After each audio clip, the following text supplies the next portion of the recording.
Good morning, Tita Milet. Ayan. Lalagyan na ni William ng balot. O, tina mo. Yan. Wala pa lang si Aldo. Nag-uula pa. Oo. Yan. O, tamot malalaki na agad. Tama-tama daw yung dating nung pambalot. Yan. O, tingnan mo. O, babalot.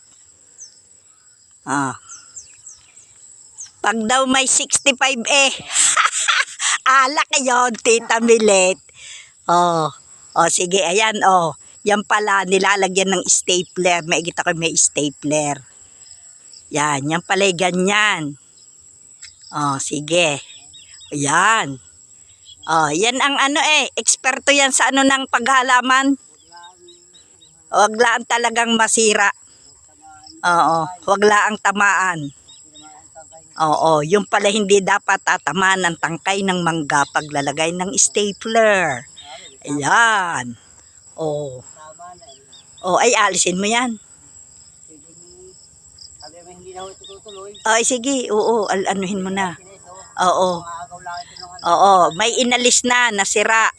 At mang-aagaw pa daw yon. Ito ay magmamangga Sapol na bata pa, kasama na agad ng bossing. Ayan.